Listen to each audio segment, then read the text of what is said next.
Bon après-midi, mesdames, messieurs. Bienvenue dans Fiscalité, Économie et nous, justement dans ces nouveaux numéros. Et il faudrait les dire encore une nouvelle thématique pour essayer d'éclairer l'opinion. Vous qui avez l'habitude de nous regarder chaque samedi sur les différentes chaînes dont vous avez le quotidien. Et il faudrait les dire encore, c'est un grand plaisir pour nous de vous savoir nombreux depuis Congo-Brazzaville, de partout dans le monde, en train de regarder cette émission Fiscalité, Économie et nous. Alors, il faudrait les dire, donc, chaque numéro, il faudrait les dire, nouveau invité. Et nous avons le grand plaisir de recevoir ces plateaux, quelqu'un qui évolue justement dans le monde culturel, qui va devoir nous permettre justement, mesdames et messieurs, d'en parler un tout petit peu dans ces secteurs-là, dont je m'avais directement présenté mon invité. Bonjour, monsieur Ados Ndombassi. Bonjour, monsieur. Bienvenue dans Fiscalité. Merci beaucoup. Alors, c'est un grand plaisir pour nous de vous recevoir. Comment déjà vous vous sentez sur notre plateau? Je vais bien. Je suis prêt à répondre à vos questions. Voilà, prêt à répondre aux questions surtout. Alors, j'annonce que M. Ados Ndombassi, le public aimerait bien connaître un peu, par votre petite présentation, pour que cela puisse nous permettre de bien entamer notre thématique. Ados Ndombassi est un comédien professionnel, metteur en scène professionnel, certes opérateur culturel congolais. Je suis président de la plateforme culturelle Bato Balabala, plateforme qui a pour objectif de promouvoir les artistes et la culture bien sûr congolaise. Je suis initiateur et coordinateur général du festival Toseka, Voilà. qui est aujourd'hui l'un des plus grands événements culturels que nous avons en République démocratique du Congo. Je suis le directeur honoraire du théâtre de Verdure, lieu que j'ai découvert en 2010, que j'ai réhabilité en 2012 et que j'ai fait bien sûr revivre. Je suis aussi à des moments perdus acteur de cinéma et voilà. Voilà, il faut signaler également que Ados Ndombassi est aussi candidat à la députation provinciale ainsi que nationale. Tout à fait, je suis candidat à la députation provinciale pour la commune de Kalamou.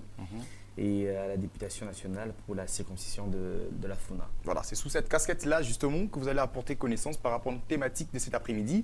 Et puis, je devais encore signaler que beaucoup t'ont connu, justement, dans Festival Toseka, qui a fait, justement, le buzz dans la capitale. Donc, c'était affrontement quinoa, et qui a été vraiment succès pleinement, il faut le dire ainsi. Mais c'est un grand plaisir parce qu'on va être vraiment scientifique sur ce plateau avec vous par rapport à nos thématiques qui nous intéressent. Mesdames, messieurs, de partout où vous nous regardez, encore une fois de plus, bienvenue dans Fiscalité, Économie et nous. La thématique cet après-midi, c'est justement une question. On veut savoir, investir dans la culture, est-ce une véritable source majeure pour booster la caisse de l'État? Alors, quand nous parlons de l'économie, nous parlons de la fiscalité, nous parlons de la société dans cette émission, il est question de pouvoir savoir justement, est-ce que l'État aussi peut voir dans beaucoup de secteurs dont regorge la République du Congo. Alors, parmi le secteur qui pourrait booster la caisse de l'État, on s'est posé la question, est-ce que la culture aussi vaut la peine justement? Et c'est avec Ados, justement, Ndombassi, qu'on va pouvoir justement entamer avec cette première question. Comment trouvez-vous la culture, votre domaine, le secteur dans lequel vous évoluez depuis beaucoup d'années? Est-ce qu'on pourrait dire que c'est un secteur qui peut aussi faire respirer un État ou encore un pays en ce qui concerne de recettes? Merci pour cette question. Ça fait 25 ans que je suis dans le monde culturel. Malheureusement, le secteur culturel en République démocratique du Congo est très mal organisé, n'a aucune orientation. Mais vous devez savoir que dans les pays organisés, dans les pays qui investissent dans la culture rapporte énormément pour leur pays.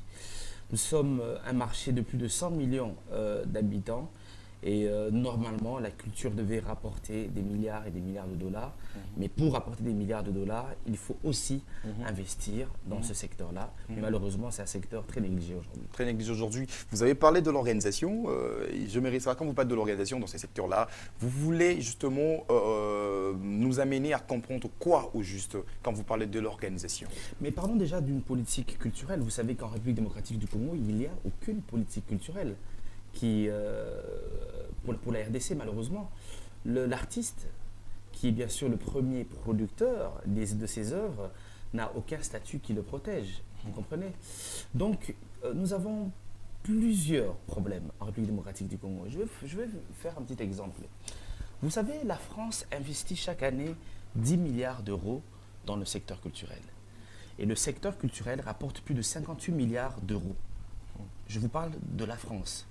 Et 58 milliards d'euros, c'est plus que l'industrie automobile.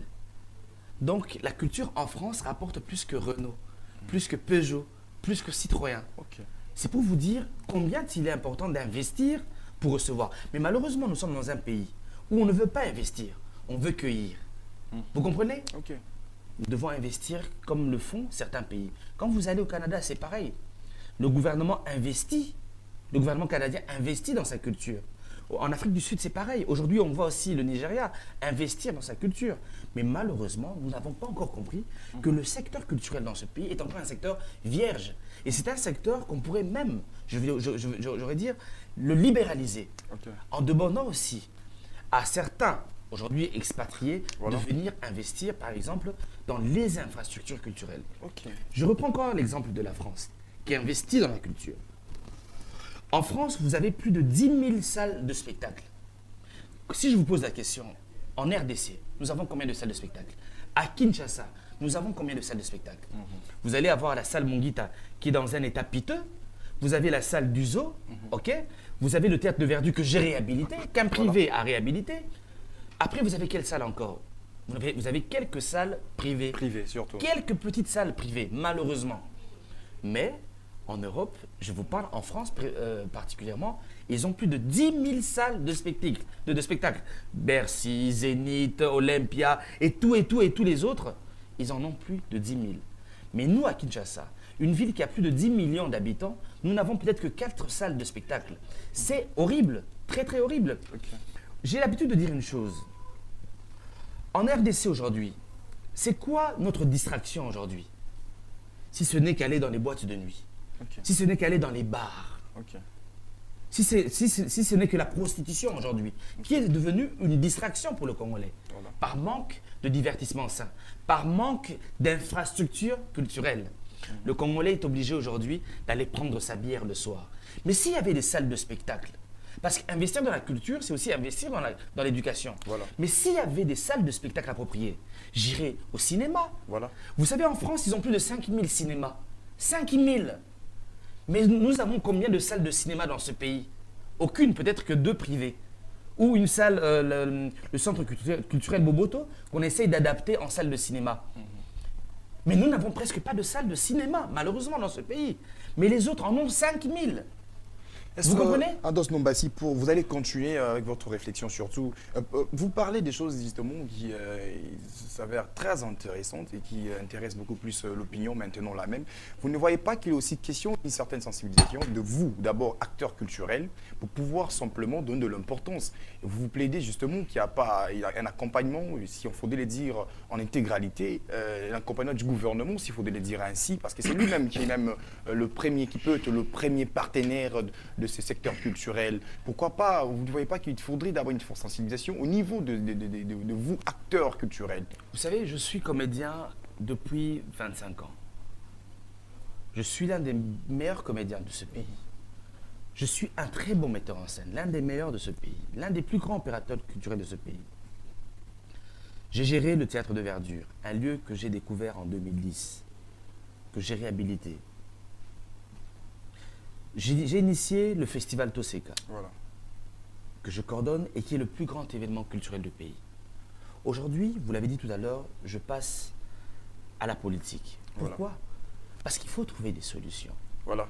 Il faut trouver des solutions. J'ai été comédien, il y a eu des problèmes. Metteur en scène, il y a eu des problèmes. Je gère Toseka, c'est toujours des problèmes. Le problème, à un certain moment, il devient politique. Voilà. C'est pour ça, au fait, Il faut maintenant l'attaquer là-bas. Mais c'est pour ça que être nous là. allons, de l'intérieur, Voilà. attaquer et trouver des solutions à nos De problèmes. l'extérieur, on vous attend presque pas. Ben, Il faut être avec eux, trouver des idées Mais ensemble. en fait, et ils s'imposer refusent, également. ils refusent de nous entendre parce que je pense qu'aussi ils ont une crainte. Parce qu'ils vous trouvent peut-être, vous êtes genre, bon, c'est connu comme ça, quand on est peut-être musicien, on est comédien au Congo, on essaie de voir, c'est comme si c'est lui qui se réveille le matin pour aller chanter au terrain, qui ne sait où y aller, même. Et je pense que moi, je suis plus intelligent que certains ministres. Voilà. Je suis plus intelligent que plusieurs de ces ministres qui sont passés au ministère de la Culture. Et je vous le dis clairement. Monsieur, vous avez mon parcours. Oui. Et mon parcours, je ne sais pas s'il y a 5 ou 4 ministres de la Culture qui ont mon parcours. Ils n'ont pas ce parcours. Je vous parle du comédien que je suis. Opérateur culturel, metteur en scène, théâtre de Verdure que j'ai géré. Je gère le plus grand événement culturel du pays. Ok? J'ai produit des artistes et des artistes. Ok? Donc vous avez en face de vous une personne intelligente qui est capable de gérer un ministère de la culture. Voilà. Et c'est pour ça qu'aujourd'hui, nous allons à la députation nationale pour essayer de voir comment apporter notre petite intelligence, notre petite expérience pour bien sûr réveiller le secteur culturel, pour que le secteur culturel puisse rapporter des millions ou des milliards de dollars à la République démocratique du Congo. Vous savez, depuis 1997, qu'on se le dise, depuis 1997, le ministère de la Culture a accueilli plus de 14 ministres de la Culture. Plus de 14 ministres de la Culture. Mais malheureusement, On en sentit mais malheureusement, de ce côté-là, ouais. mais malheureusement, sur ces 14 ministres, je ne retiens aucun nom. Pourquoi? Parce que Ok. ce n'est pas des visionnaires. Ok. C'est pas des visionnaires. Pour moi, un ministre visionnaire, c'est celui qui est capable de réhabiliter la salle Monguita. Ok. C'est celui qui est capable de réhabiliter la salle du zoo. C'est celui qui est capable de créer, de construire de nouvelles salles de spectacle Ainsi que les à sites l'intérieur culturels. du pays. À Lubumbashi, à Kananga, au Bandundu. Pour moi, il faut avoir un ministre de la Culture visionnaire. Mais malheureusement, le ministère de la Culture n'a eu que des stagiaires. Des personnes qui viennent apprendre au sein du ministère de la Culture. 5, 6 mois, ils s'enrichissent et puis ils partent. Et nous, on reste à galérer. Donc nous ne faisons qu'accueillir au ministère de la Culture des ministres stagiaires qui n'ont aucune vision malheureusement. Il n'y a pas très longtemps, nous avons créé le Forum des culturels qui s'est déroulé au collège Boboto. Le Forum des culturels qui avait pour thème principal la culture face aux enjeux de l'heure. Vous comprenez? Nous avons décidé de créer premièrement un syndicat, le syndicat des artistes et culturels, qui a pour objectif de défendre la culture en République démocratique du Congo, mais de défendre aussi les culturels, les artistes que nous sommes face aux autorités. Nous voulons aujourd'hui que le prochain président de la République nomme un ministre de la Culture qui a connaissance de nos problèmes.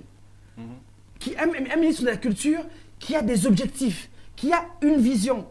Je le redis encore une fois de plus, on est fatigué d'accueillir des stagiaires, des personnes qui viennent apprendre au ministère de la Culture et repartir les poches pleines. Voilà. La caisse de l'État a besoin justement vraiment de recettes, a besoin de respirer, a besoin de voir tout le ministère justement investir dans son émergence justement. Parce que si on doit parler avec Ados Nombassi à propos de ces secteurs aujourd'hui dans notre émission, c'est parce qu'on est en train de voir, cela même fait partie de ce que vous venez de dire maintenant, qu'il faudrait regarder en France. Il y a beaucoup de salles, il y a Bouyassa et ça dans la culture. On sait voir il y a même certains pays africains qui s'organisent. Voilà, il y a certains pays africains qui s'organisent. Allez au Bénin, allez au Burkina Faso, vous allez voir que l'État investit dans la culture. Voilà, vous sentez aussi l'apport, il est positif dans la caisse de l'État. Alors, Adas Nombassi, vous avez parlé des infrastructures culturelles, vous avez parlé d'investir, de l'organisation, machin et tout. Alors, si il faudrait que l'on puisse voir aujourd'hui, à ces stades où nous sommes, d'après ces dont a connu la culture depuis toutes ces années passées, et qu'on doit voir aujourd'hui, vraiment aujourd'hui, que nous devons commencer quelque chose avec ces secteurs culturels pour que l'État puisse pas seulement se focaliser dans les secteurs miniers, dans l'agriculture, parce qu'on ne refuse pas. Tous ces secteurs font partie justement du bien-être de notre pays. Alors, s'il faudrait vraiment se dire, ben voilà, aujourd'hui, nous laissons le secteur minier être respiré avec d'autres tâches, le secteur agricole a encore respect d'autres tâches et tout machin, et le secteur culturel qui vient également, qui va s'imposer, c'est dire, ben voilà, et voilà, aujourd'hui, il y a une concurrence, je veux aussi me faire valoir et répondre positivement aux besoins de la caisse de l'État. On peut mettre quel genre de stratégie, on peut réfléchir comment d'après Ados Nombassi? Mais je vous l'ai dit tout à l'heure. Premièrement, je pense qu'il faut avoir une politique culturelle. Je le redis encore. Vous savez, on parle du secteur minier, pourquoi? Parce qu'il y a des investisseurs. Et malheureusement, il n'y a aucune politique culturelle qui est capable d'encourager aujourd'hui des gens à investir dans le secteur culturel. Déjà, à investir dans les infrastructures culturelles. N'oublions pas, nous sommes une nation qui a 2 345 000 km². Nous avons plus de 100 millions d'habitants. Ok? C'est tout un marché culturel que nous pouvons construire, que nous devons libéraliser. Mais pour le faire, il faut d'abord s'organiser. Parce que la politique culturelle, c'est quoi? C'est juste une organisation. Vous comprenez? Il faut organiser, comme il n'y a pas très longtemps, le chef de l'État a fait sortir une loi pour le secteur culturel, mais c'est pareil en fait pour le secteur minier, voilà. mais c'est pareil aussi pour le secteur culturel. Nous avons besoin de lois. Nous avons besoin de protection. Voilà. Nous avons besoin de lois qui protègent les artistes, mais qui protègent aussi les investisseurs, les personnes qui sont intéressées à venir apporter ou injecter des fonds dans le milieu culturel. Déjà, je peux vous le dire, que si l'État investit dans les infrastructures culturelles, elles peuvent vous apporter des millions de dollars. Parce que c'est chaque jour qu'on a besoin d'une salle pour organiser une manifestation. Voilà. Pour organiser une manifestation. Grâce à ces salles de spectacle, vous poussez aussi les créateurs, ok, à aller encore de l'avant.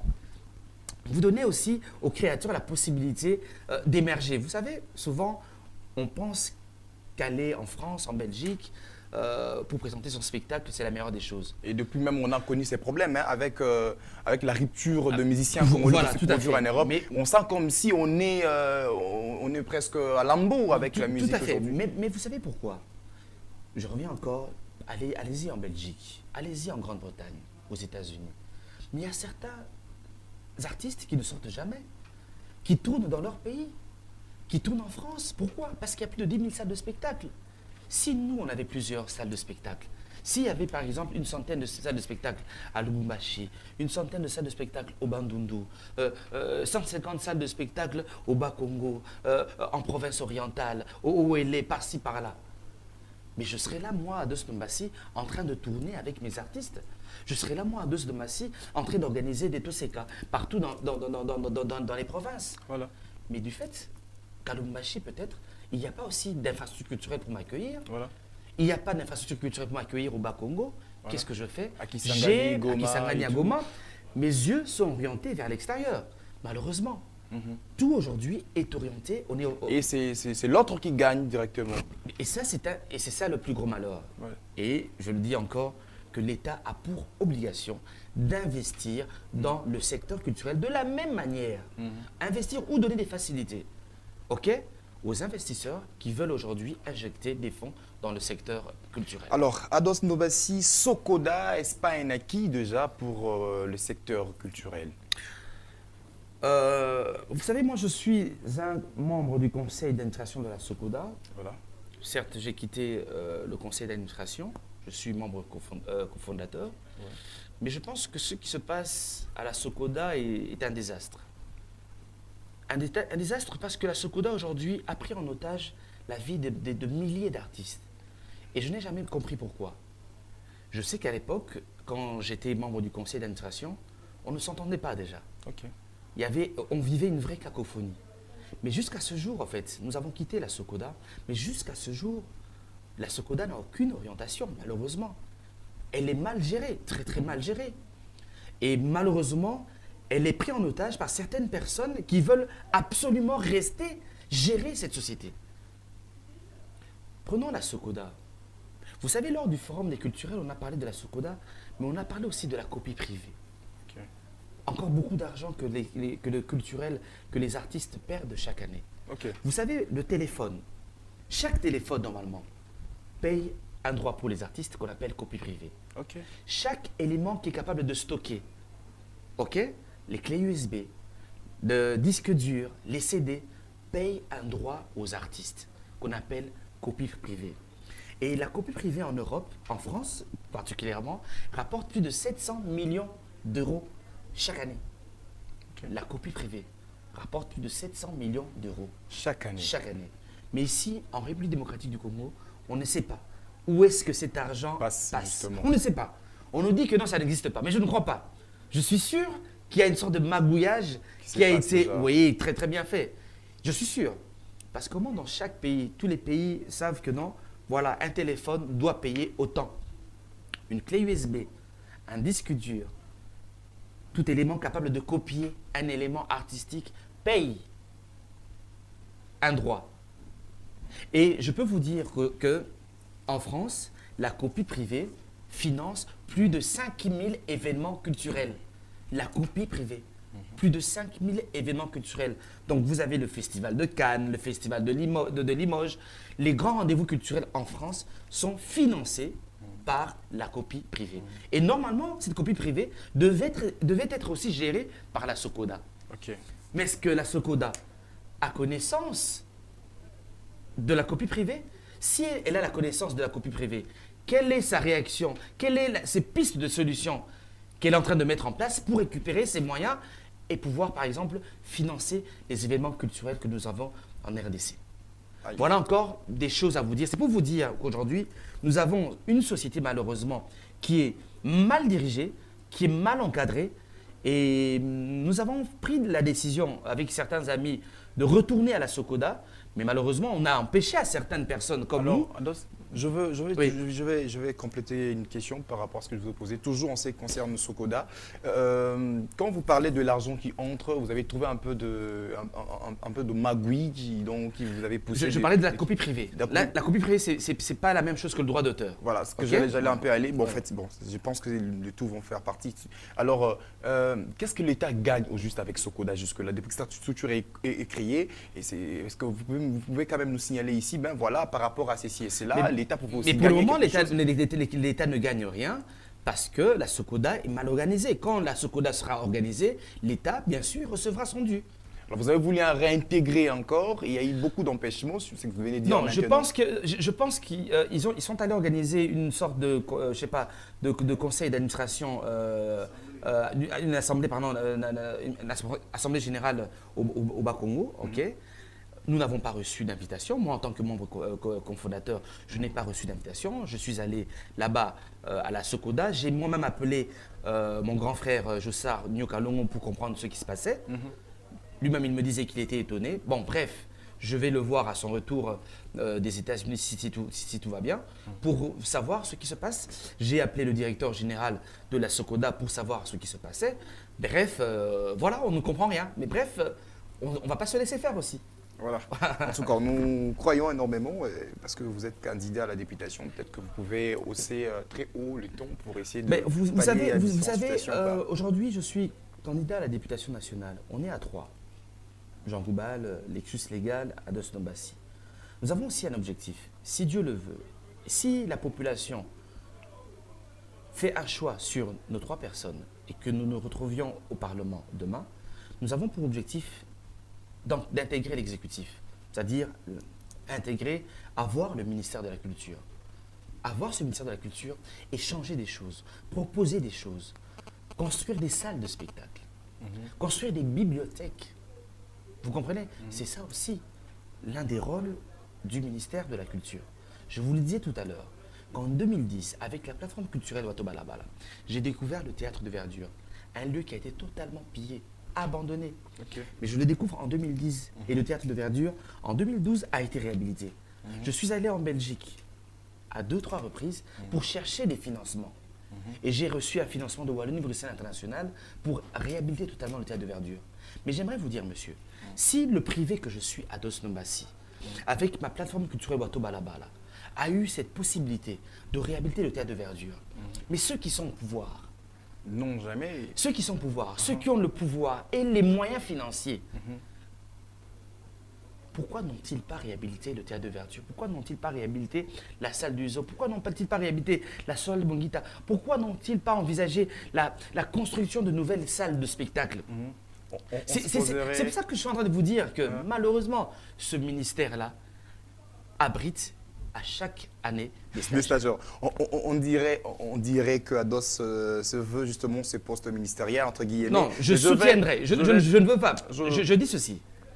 Si il faut avoir ce ministère, j'irai à ce ministère et je ferai de grandes choses. Ça, vous devez le savoir. Ok. Mais je soutiendrai aussi tout opérateur culturel capable de gérer ce ministère de la Culture. Et que la caisse de l'État puisse également aussi Tout à fait. bénéficier. Alors, parlons du théâtre de verdure, parce que vous venez de soulever ces points-là maintenant. Vous avez dirigé le théâtre de verdure pendant plusieurs années, il faudrait les dire. Alors, Pendant que vous 7 ans. Pendant 7 7 ans. ans, ouais. Alors, qu'est-ce que vous avez gagné en termes de budget encore de bénéfices? On n'a rien gagné en termes de bénéfices parce qu'il fallait investir au théâtre de verdure.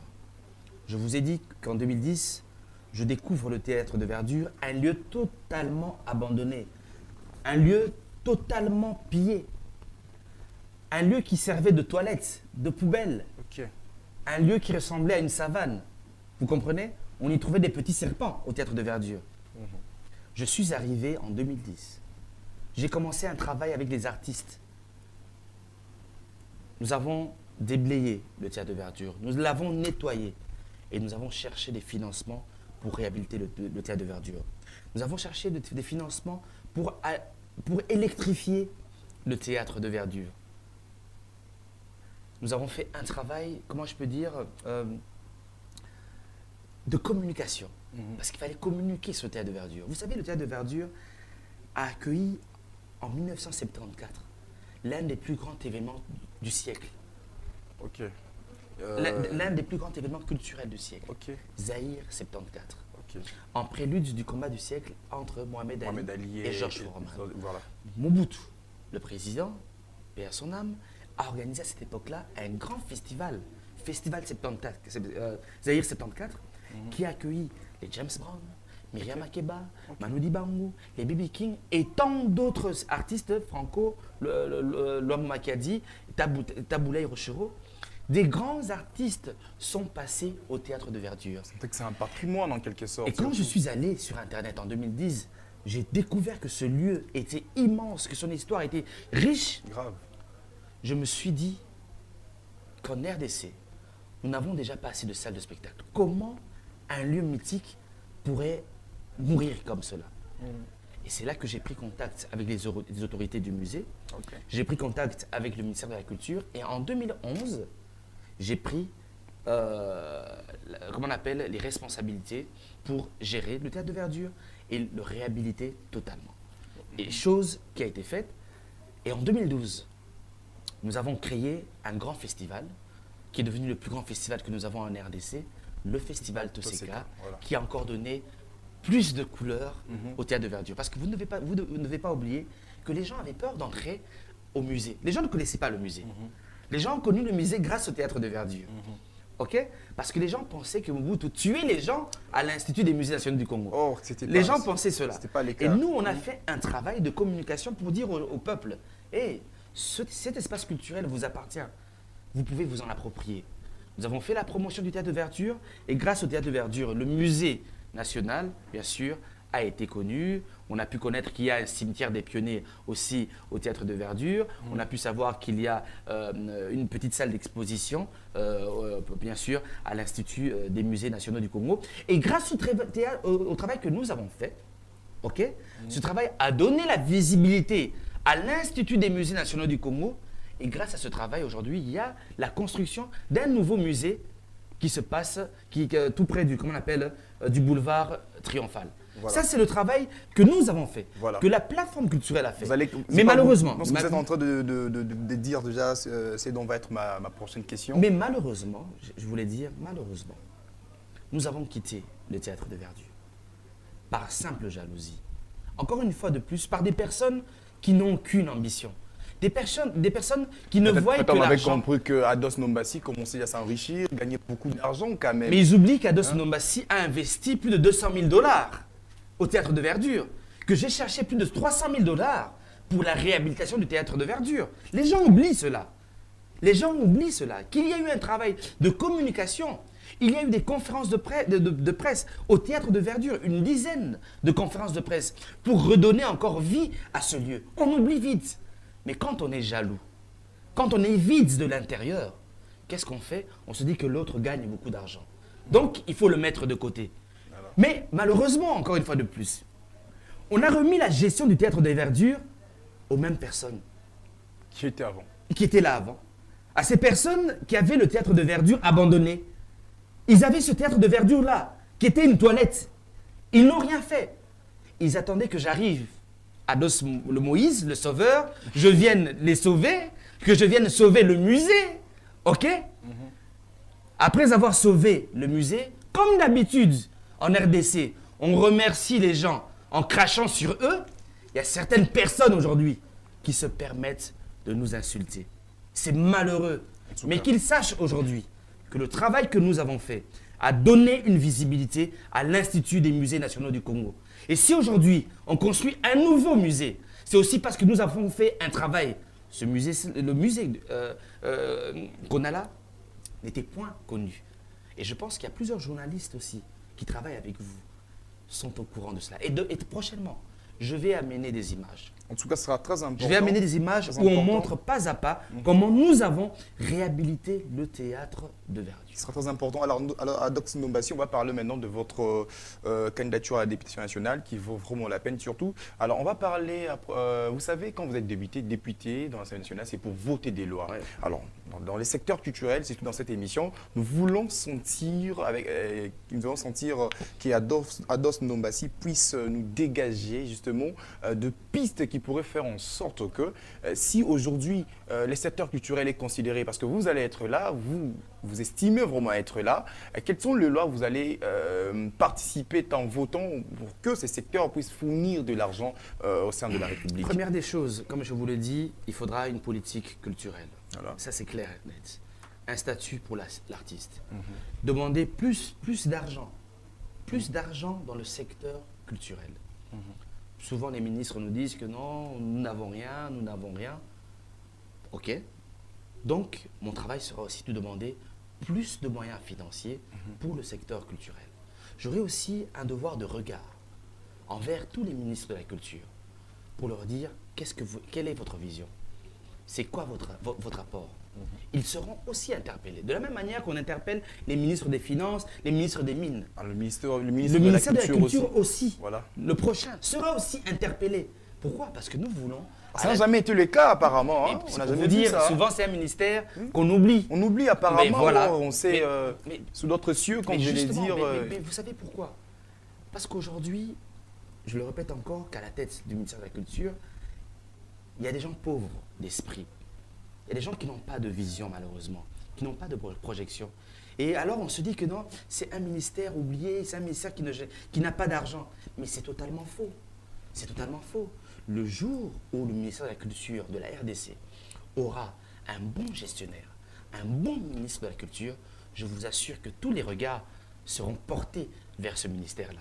Parce qu'il leur apportera énormément d'argent. Vous savez, en Belgique, le ministère de la Culture est porté par le ministre des Affaires étrangères. Ok. C'est pour vous dire combien il est important. Ok. En France, il n'y a pas de ministère de la Communication.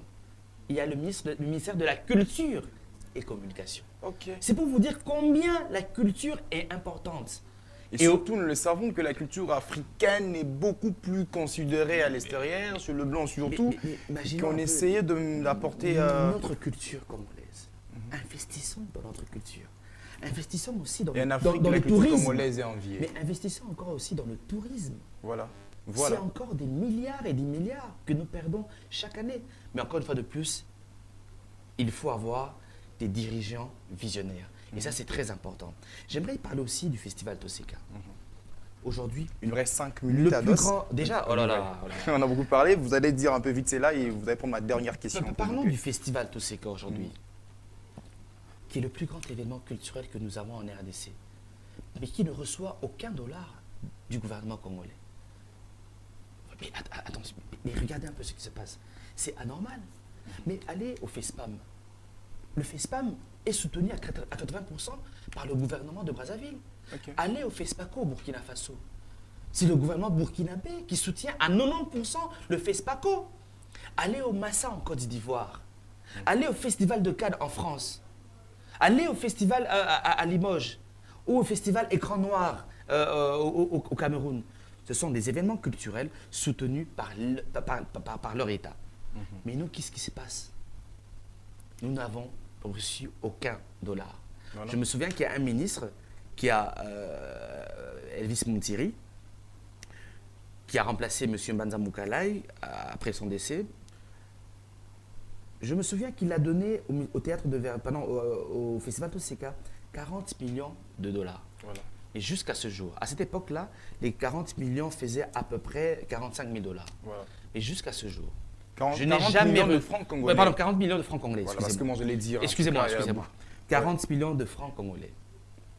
Et à cette époque, cela faisait 45 000 dollars. Mais jusqu'à ce jour, je n'ai jamais reçu même le petit dollar. On m'a dit que la lettre du ministère de la Culture avait disparu au ministère du Budget. Wow. Vous Quel voyez, désordre. mais c'est pour vous dire que vous devez comprendre dans quel pays nous sommes. Et c'est pour ça aujourd'hui que nous allons à la députation nationale, que nous allons à la députation provinciale. Parce qu'on a envie de changer les choses. À la députation provinciale, pourquoi? Parce qu'aussi, il faut porter son regard vers le gouverneur de la ville de Kinshasa. C'est important. Voilà. Toutes les poubelles que nous avons, toutes les saletés que nous avons, le manque d'hygiène qu'il y a dans la ville de Kinshasa. Nous devons aussi en parler. Voilà. Toutes les maladies que nous récoltons aujourd'hui à Kinshasa, nous devons en parler. Vous savez, il y a quelques mois, dans la commune de Kalamou, il y a eu un incendie. Je dirais à 50 mètres de la commune de Kalamou, il y a eu 2 enfants décédés. Il fallait que le camion anti-incendie vienne de la ville. Vous allez me dire que la commune de Kalamou est incapable d'acheter des camions anti-incendie? On va me dire que la commune de Kalamou est incapable d'acheter des ambulances? Encore une fois de plus, c'est ça le problème que nous avons. Bon, c'est pas une négligence de faire des choses. Non, c'est pas une négligence. C'est pas une négligence. C'est des personnes qui n'ont pas de vision. Et je ne parlerai pas que de la commune de Kalamou. Ça se passe comme ça dans toutes les communes, malheureusement. Vous avez aujourd'hui un problème avec la SNEL, la Régie des eaux. OK? On ne nous donne pas d'eau, les factures sont élevées, vous ne payez pas, on vient vous couper.